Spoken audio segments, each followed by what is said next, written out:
Halo, selamat datang kembali di channel saya. Kali ini saya kembali lagi dengan sebuah Alphard seperti yang Anda bisa lihat, tapi berbeda dengan Toyota Alphard 2,4S yang sudah pernah saya buat video dahulu kala. Ada sedikit perbedaan pada Alphard yang satu ini. Karena ini adalah Toyota Alphard 3.5Q V6 Executive Lounge tahun 2012.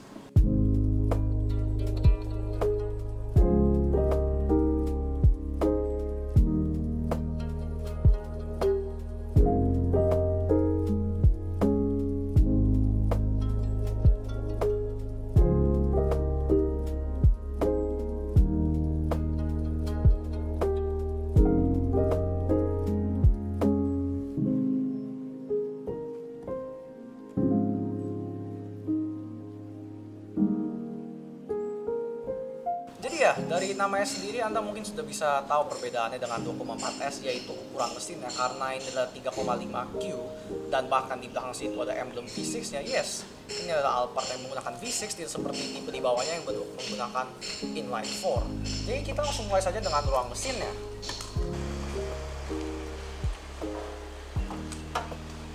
Yes, seperti yang tertera di atas mesinnya sendiri, ini adalah sebuah V6 3500cc dengan kode 2GRFE, dan ini juga V6 yang sama seperti yang digunakan Toyota Camry 3.5Q angkatan yang sama sekitar 2010-an. Generasi ini sendiri pertama keluarnya 2008 dan ini adalah model yang sudah di facelift pada tahun 2012, yaitu tahun mobil ini keluar. Jadi ini adalah V6 yang membuat tenaga 276 horsepower dan torsi 330 Nm, masih NA.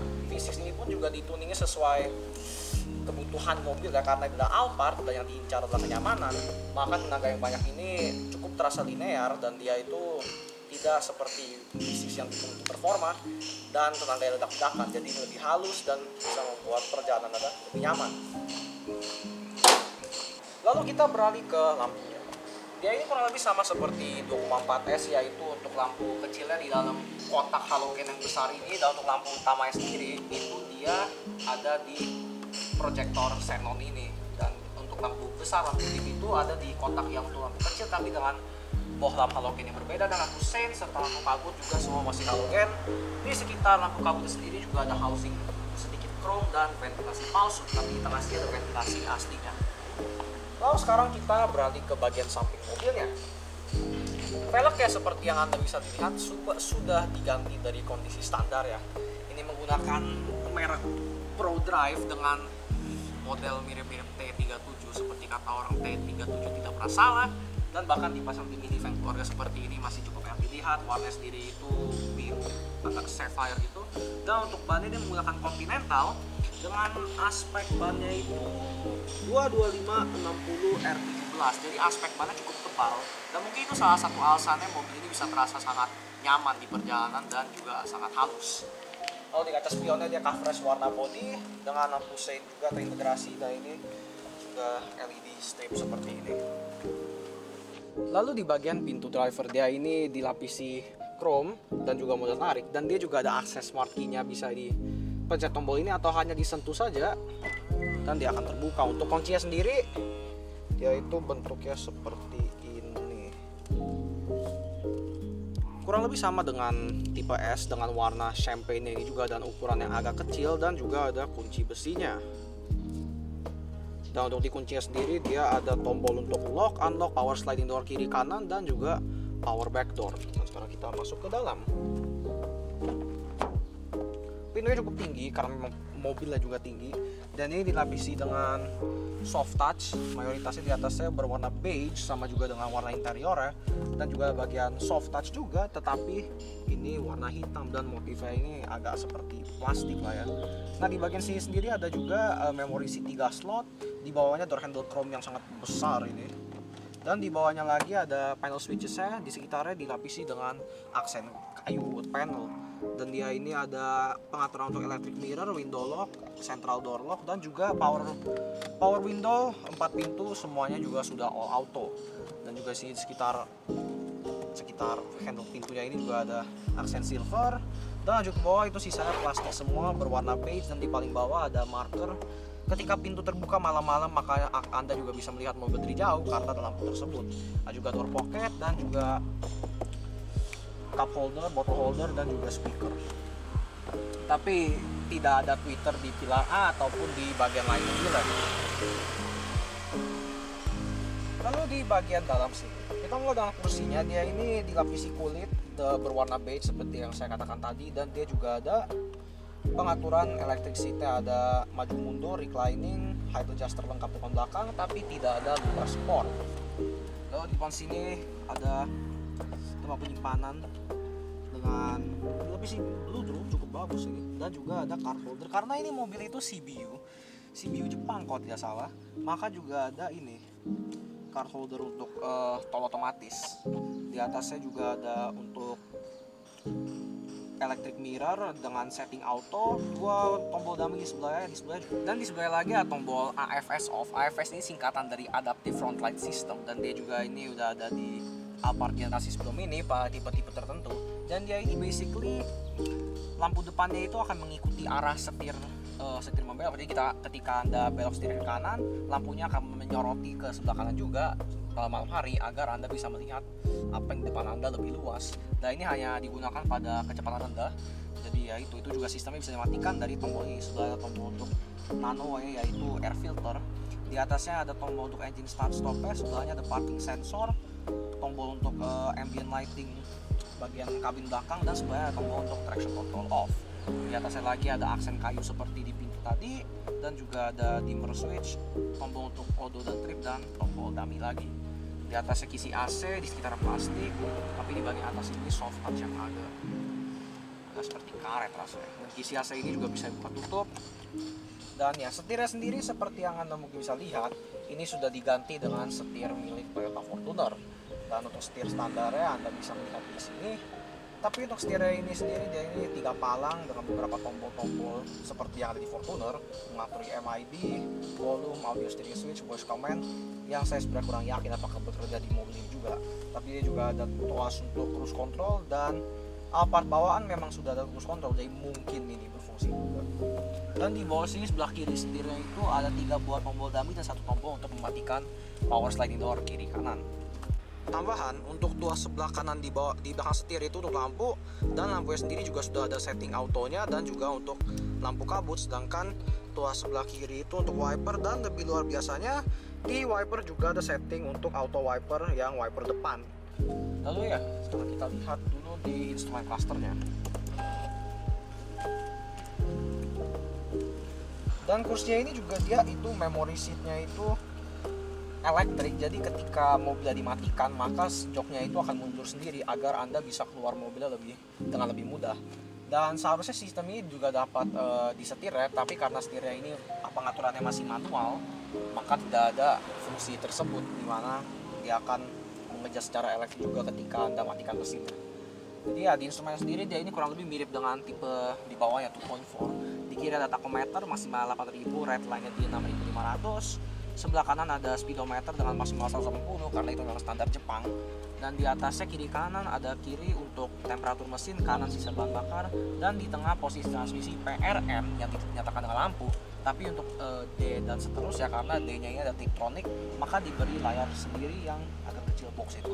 Dan di bawahnya ada MID, indikasi pintu terbuka.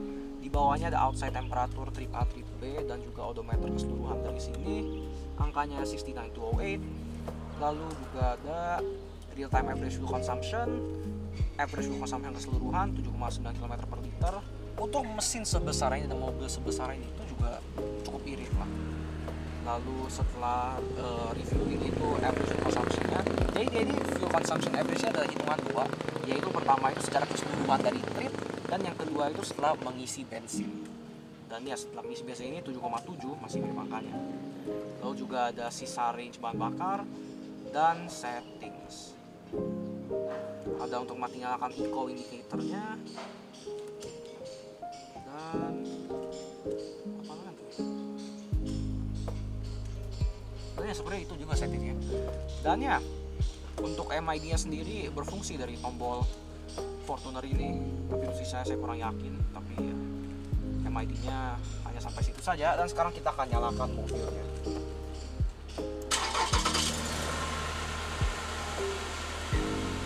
Mesinnya juga terdengar cukup halus ya, karena memang aslinya di detail seperti itu. Dan di driver footwell sendiri dia ada gas dan rem, transmisi teknik 2 pedal, ada footrest, dan di atasnya itu rem parkir model injak seperti ini. Dan juga ada tuas pembuka kap mesin dan juga tangki bensin. Lalu ya sekarang kita akan ke belakang ke sebelah sana. Ya, jadi di interior Alphard ini atasnya seperti yang saya katakan tadi itu soft touch yang agak seperti karet rasanya. Dan juga di tengah-tengah sini ada kisi AC 2 buah yang nampaknya tidak bisa dibuka tutup. Ya, dan sisanya juga masih ada aksen kayu seperti ini sampai memanjang sampai di sisi penumpang. Dan ya sekarang di tengah ada sedikit aksen silver hexagon, mirip hexagon yang seperti saya temukan di 325 i90. Lalu di bagian tengah sini dia juga ada head unit dan ini masih original. Ya, ini ada radio, input CD, USB, SD card, Bluetooth audio, dan juga satellite navigation. Dan juga ada sisanya settings, aux, dan ya ada jam digital juga.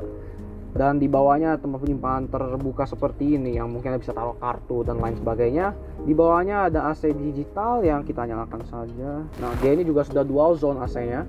Di sebelah kiri ada tombol untuk pengaturan passenger side temperaturnya, sebelah kanan ada untuk driver, dan di bawah sini sebelah kiri ada untuk pengaturan fan speed, front and rear defogger, mode arah semburan, dan juga ada pengaturan untuk sirkulasi udara yang juga bisa dijadikan auto. Dan di paling kanan ada auto AC-nya dan juga ada untuk mematikan AC sendiri. Dan di bawahnya ada indikator passenger seat belt untuk mati nyalakan rear AC, dan ya Anda bisa mengontrol temperatur AC belakang juga karena ini kan depan dual zone dan ada AC belakang juga, bisa diatur masing-masing. Jadi ini triple zone. Dan zona belakangnya juga Anda bisa kontrol dari depan dengan memencet tombol rear ini, dan ya ini Anda bisa atur sesuai untuk temperatur belakangnya. Dan ya bisa dikembalikan ke front driver and passenger. Dan ya seperti itu. Dan dual zone juga bisa dimatikan. Sebenarnya juga ada arah semburan untuk belakang sepertinya. Dan nyalakan AC sendiri dan juga tombol untuk hazard warning di paling kanan. Di bawahnya tuas transmisi dengan aksen kayu yang seperti dashboard dan juga di pintu. Dan tombol untuk shift lock. Dan ini masih gated transmisi khas Toyota sampai sekarang bahkan. PRND dan juga ada sequential Tiptronicnya. Sebelah kiri ada juga tempat penyimpanan tertutup dengan dilapisi bludru, dan berbeda dengan 2,4S. Pada tipe 2,4 itu kalau center console-nya nyambung sampai tengah seperti ini, tapi sih seperti yang Anda bisa lihat tidak seperti itu, dan Anda bisa ini ada pass through dari passenger ke driver juga. Dan di bawah sini ada tombol dummy, ada input untuk soket 12 volt, dan di bawahnya tempat penyimpanan lagi dan juga dilapisi bludru. Dan mungkin yang saya sadar pertama itu di interior mobil ini sangat banyak tempat penyimpanan yang efektif. Seperti yang pertama di glove box ini, Anda membuka glove box dan Anda mengira, wow, ini yang Anda dapatkan, dan ya ini juga masih standar. Tapi juga ada tray kecil di sini, dan itu hanya di glove box. Lalu kita juga beralih ke center console, dan ini menurut saya bagian paling kreatif ya, karena pertama Anda dapat tray kecil dan di depannya ada 2 buah cup holder seperti ini. Tapi jika Anda bisa lihat ada emboss yang menuliskan slide lever, dan di bawah di dalam cup holder ini ada sebuah lever benar yang bisa Anda majukan konsol belahan atas ya untuk mendapatkan tempat penyimpanan lagi di bawahnya. Jadi tempat penyimpanan ini 2 tingkat dan juga ada tray menutupinya di sini. Dan ya memang ketika Anda buka seperti ini jadi tidak dapat pass through, tapi ya tinggal dimundurin lagi. Jadi sepertinya Toyota ingin memanfaatkan segala kemungkinan untuk storage di mobil ini. Dan ya, lalu di jok penumpang ini juga lengkap setting electric seatnya seperti yang Anda bisa lihat, reclining dan sliding, dan bahkan tidak seperti di driver, dia dapat footrest. Yes. Jadi sepertinya jika Anda penumpang, tidak penting Anda duduk di barisan berapa, Anda tetap akan merasakan kenyamanan yang hebat. Dan juga ada armrest dan ada pengaturan untuk front passenger seatnya dari belakang di sebelah sini. Dan ya, di bagian atap ada sun visor driver dan penumpang dengan vanity mirror dan juga lampunya masing-masing. Dan ini material sun visor yang sangat halus nih, seperti bludru juga. Dan ya, kaca tengahnya juga sudah elektrokromatik. Di atasnya ada tempat penyimpanan kacamata. Di roof panel ada untuk tombol lampu baca kiri kanan masih halogen berwarna kuning. setting lampu kabin bisa untuk ketika pintu terbuka atau menyalakan dua-duanya sekaligus, dan juga ada pengontrol untuk power sliding door kiri kanan dan juga power back door, dan untuk sunroof belakang. Depan juga ada sunroof seperti Anda bisa lihat, ada covernya juga, tapi ini hanya bisa tilt, tidak bisa sliding seperti di belakang. Jadi tombol ini hanya untuk elektrik sunroof belakangnya. Dan kurang lebih itu saja untuk bagian depannya. Sekarang kita akan beralih ke tempat di mana jika Anda pemilik Alphard, maka disitulah Anda berada. Lalu sekarang di bagian barisan tengah Alphard ini, dan yang seperti Anda bisa lihat layaknya tipe tertinggi di line up Alphard ini, kursi tengahnya ini pilot seat berwarna beige dan dilapisi kulit. Dan sebenarnya ini bukan tipe tertinggi Alphard generasi ini, karena masih ada lagi tipe CBU yaitu V6 Royal Lounge yang bahkan dapat partisi antara driver dan juga penumpang belakang. Dan dia itu mungkin juga inspirasi untuk Lexus LM sekarang, karena dia itu hanya 4-seater dengan pilot seat barisan tengah yang bisa sliding bahkan sampai barisan paling belakang. Tapi ya, itu Royal Lounge. Kita hari ini akan membahas Executive Lounge ini. Jadi untuk door panelnya yang sangat besar ini, dia ada untuk tentunya door handle, locknya manual, dan juga jendela yang sudah full auto dan hanya membuka setengah anehnya. Dan di bawahnya ada bottle holder, door pocket, dan juga ada tirai klasik seperti ini berwarna beige dan saking rendahnya bahkan sampai menutupi door handle-nya. Dan ya, ini masih tirai, bener-bener tirai, bukan yang zaman sekarang yang hanya kain yang dibolong-bolong. Ini beneran tirai untuk menutupi, seperti naik bus malam mungkin ya, tapi jauh lebih mewah. Jadi ya, dan ini tirainya tidak menempel ke pintu, melainkan hanya ke door seal-nya ini. Jadi ketika pintu dibuka, tirainya akan diam di tempatnya. Dan juga anehnya sekarang, saya mengatakan tidak ada tweeter di bagian depan mobil di pilar A, melainkan adanya di pilar B ini, di pintu ada tweeter. Dan di bawah juga ada speaker, jadi ini double. Dan sini juga ada panel kulit beige juga, dan di atas ada kisi AC, beserta dengan lampu baca halogen berwarna kuning juga. Dan untuk di bagian joknya, dia ini sebelah kiri ada armrest, kanan juga, tapi kiri juga ada cup holder yang kecil ini, menaruh gelas kopi masih bisa lah. Dan juga ada di tengah ada tray dengan aksen kayu dan juga dua box cup holder. Untuk menutupnya Anda harus menarik tuas di bagian belakangnya sehingga bisa jatuh seperti ini. Dan enaknya kursi ini berbeda dengan Alphard yang zaman sekarang, Alphard generasi terbaru alias Alphard Transformer. Alphard generasi 2 ini masih diberikan satu hal yang tidak ada di Alphard Transformer tersebut, yaitu footrest double. Karena yes, di Alphard Transformer juga ada footrest elektrik yang mana bukannya ya? Seperti ini, itu reclining ini yang Anda bisa lihat, atau jika Anda bisa lihat tidak saja, ada footrest seperti ini di Alphard generasi terbaru, benar. Tetapi di Alphard generasi ini Anda juga mendapatkan footrest kedua, yaitu dari jok depan seperti ini. Jadi kalau Anda mundur cukup jauh dan untuk slidingnya, walaupun reclining dan footrest itu elektrik, slidingnya itu masih manual dan agak berat. Tapi ya ini paling mundur, footrestnya akan saya naikkan ke maksimum potential dan ya seperti itu. Dan ya, saya akan melepas sepatu karena ini kotor. Anda bisa seperti tiduran atau selonjoran berkat footrest double ini. Dan ya, di Alphard Transformer tidak ada lagi footrest seperti ini, hanya ada footrest elektriknya. Lalu di bagian atas, seperti yang saya katakan tadi, ada sunroof atau moonroof yang elektrik dan juga ada covernya. Tapi ini hanya ada di barisan tengah dan tidak memanjang ke barisan ketiga. Tapi ya, ini juga sudah elektrik. Anda juga bisa buka tutup dari belakang sini, full auto. Dan ya, ini bisa membuat suasana antara lebih panas atau lebih lega, lebih airy, atau lebih basah ketika Anda membukanya ketika hujan. Tidak disarankan. Dan di sini di sebelah kontrol untuk sunroofnya juga ada untuk mengatur ambient lightnya yang ada di bagian atas sini di roof di sebelah samping dan situ juga.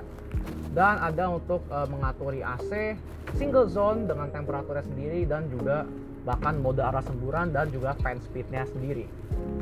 Untuk tirainya karena sangat terang. Dan ya, jika Anda menjadi penumpang di barisan ke tengah ini luar biasa rasanya, apa ya, seperti dimanjakan oleh mobilnya dengan segala kelengkapannya. Dan juga seperti yang saya katakan, footrest tambahan ya. Ini tidak ada di Alphard baru, jadi ya agak disayangkan, tapi ya seperti itu. Lalu sekarang kita akan pindah ke barisan ketiga. Lalu di bagian baris ketiga Alphard ini, seperti yang Anda bisa lihat, belahan joknya ini memang 50-50, tapi Toyota masih mempertimbangkan mungkin ini memang mobil yang bisa disebut mobil pejabat, tapi juga bisa dijadikan mobil keluarga karena ya ini adalah MPV roti tawar alias MPV yang sangat mengotak. Jadi ya, ketika Anda memilih mobil keluarga, kemungkinan besar Anda juga memiliki keluarga. Maka dengan itu, jika Anda harus membawa orang banyak atau mungkin anak-anak, di belakang sini masih bisa dimuatkan 3 anak atau mungkin 3 dewasa bahkan, karena saya duduk di sini, di pinggir saya ini masih banyak space, jadi ya bisa jadi. Dan juga diberi seat belt beserta dengan headrest tengah untuk barisan ketiga ini. Tetapi ketika tidak ada penumpang tengah, maka Anda juga bisa menikmati armrest sebelah kiri kanan seperti ini untuk penumpang belakang. Jadi ya, Anda duduk di barisan ketiga pun yang terus terang bagi saya atau banyak orang itu mungkin barisan yang bisa disebut paling tidak enak karena sangat minimal akomodasinya dan juga agak sempit. Tapi tidak, di Alphard ini masih terasa sangat luas dan juga diberi akomodasi cup holder 2 buah di masing-masing sisi, jadi total ada 4, dan juga ada tempat penyimpanan atas, bawah, dan hanya di sebelah kanan, karena di sebelah kiri hanya ada 1 tingkat, di bawahnya tidak ada. Dan ini juga jok ketiga masih bisa sliding maju mundur, dan dia ini mount slidingnya itu ada di bagian pinggir sini di atas fender belakang, karena mount yang di lantai itu untuk sliding barisan tengah, barisan kedua. Dan ya, juga bisa reclining dengan tuasnya di sebelah sini. Ini yang terasa seperti rem parkir sebenarnya, tapi ya ini juga bisa recline. Dan ya, juga dapat tirai kiri kanan jendela dan juga bahkan jendela belakang, yang ini memang agak berbahaya bagi driver karena ya Anda tidak bisa melihat ke belakang. Jadi ya tidak terlalu disarankan, tapi ya tetap aja ada untuk memaksimalkan privasi Anda di dalam mobil ini. Dan juga ada kisi AC kiri kanan dan lampu baca juga, bahkan sampai barisan ketiga masih diberi lampu baca. Jadi ya kurang lebih seperti itu juga untuk barisan ketiga ini. Dan ya, Alphard ini seperti rasanya dimanapun Anda berada, mau itu depan, tengah, belakang, itu bakal sama nyaman ya. Jadi sekarang kita akan berpindah ke bagian bagasi. Lalu di bagian belakang Alphard ini, seperti yang saya katakan tadi di awal video, di belakang hanya terdapat emblem V6 seperti ini dan juga emblem Alphard dan emblem Toyota. Tidak ada tulisan 3.5 atau Q atau Executive Lounge, hanya ada V6. Dan emblem V6 ini pun hanya ada di bagian belakang. Jadi bisa dikatakan ini adalah Alphard Sleeper karena tampilannya ini kurang lebih mirip dengan tipe 2,4 yang di bawahnya dengan mesin yang jauh berbeda, dan Anda bisa mengetahui ini V6 hanya dari emblem di belakangnya ini. Lalu untuk bagian lampunya itu dia kurang lebih mirip dengan tipe 2,4, yaitu untuk lampu malamnya boh lampu biasa multireflektor, di atasnya LED titik-titik untuk lampu stop, dan di atasnya lampu seng itu boh lampu biasa juga multireflektor, dan serta juga dengan lampu mundur yang terpisah dengan modul lampu utamanya seperti di Alphard generasi sebelumnya dan juga Alphard tipe lain di generasi ini, yaitu ya lampu mundurnya terpisah dan terletak di bagian bagasi dekat dudukan plat. Lalu ada juga high mount stop lamp di spoilernya ini, dan wipernya itu disembunyikan di bawah spoiler tersebut untuk menjaga mungkin estetika dari bagian belakang Alphard ini. Lalu meskipun ini memang sudah ada power back door-nya, ketika Anda membuka dari dekat dudukan plat handle ini, maka pintunya menjadi manual. Ada vakumnya juga. Dan untuk membuka power back door itu ada 2 pilihan, yaitu dari roof panel tadi depan atau dari kunci. Tetapi karena untuk mobil ini kuncinya sudah tidak aktif, maka saya akan menggunakan roof panel di depan.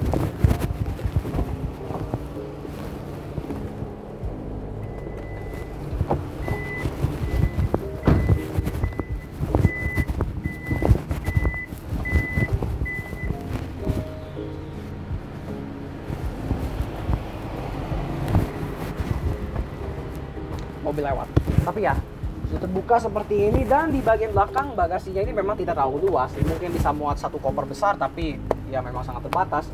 Tapi itu bisa dimanfaatkan dari cabin space untuk penumpang yang amat sangat besar, walaupun space kargonya itu cukup kecil. Dan ya, untuk kursinya ini juga bisa dilipat. Jadi pertama prosedurnya itu saya akan mengambil headrest tengah, dilepasin seperti ini. Dan sekarang posisi sliding kursinya itu harus ada di titik, ada marknya ini di dekat di panel body dan juga ada di mounting jok ya. Tapi sekarang slidingnya udah pas, saya hanya perlu tarik 1 tuas di bawah untuk untuk menjatuhkan backrest dan langsung akan bisa diangkat seperti ini. Dan juga ada harnessnya ini di pilar D, dan ya seperti itu. Sama juga untuk sisi ini, karena memang Toyota rata-rata itu untuk mengangkat jok, mau itu jok barisan tengah atau belakang seperti bisa di Kijang Innova, memang harus dibanting dulu backrestnya baru dia akan mengangkat. Dan ya kurang lebih seperti itu juga untuk di Alphard ini, diturunkan tinggal dibanting juga, dan ya selesai.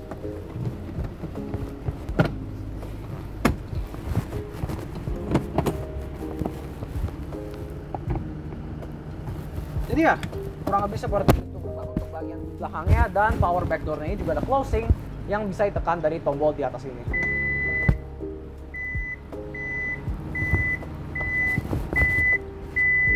Agak lama memang. Dan sekarang kita akan beralih ke bagian closing. Jadi kurang lebih itu saja untuk Alphard V6 ini. Jadi memang selain mesinnya ada juga berbagai macam fitur-fitur yang ada di Alphard V6 ini yang tidak ada di tipe 2.4, seperti misalnya AFS tadi, Adaptive Fuel System. Tapi kurang lebih untuk penampilannya itu memang sangat mirip. Jadi ya seperti yang saya katakan tadi, ini bisa jadi sleeper karena dengan tenaga sebanyak ini dibongkar mesin, tetapi dengan penampilan yang biasa-biasa saja, memang tidak banyak orang menyangka bahwa ini mobil yang sangat berbeda dengan tipe lainnya. Tetapi ya kurang lebih seperti itu saja untuk video ini. Memang tidak terlalu banyak perbedaan ya, tapi ini tetap saya ada mobil yang menarik. Dan jadi untuk harga pasaran Alphard ini, dia ini berada di sekitar angka 300 juta untuk tipe V6 ini. Dan jika dipertimbangkan segala kenyamanan, fitur-fitur, dan build quality serta reliabilitas Toyota dari zaman ini, terutama dengan performa yang sangat puas dari V6 ini, dan bahkan melebihi performanya Camry yang juga menggunakan V6 yang sama persis, itu memang bisa dikatakan cukup bagus dari performanya. Walaupun yang ada biaya mahalnya itu mungkin di perawatan dan tentu konsumsi BBM dengan angka 7 km per liter yang tidak terlalu bagus, tapi ya masih bisa dimaafkan dengan ukuran mesin yang cukup besar ini. Tapi ya kurang lebih seperti itu saja untuk video kali ini.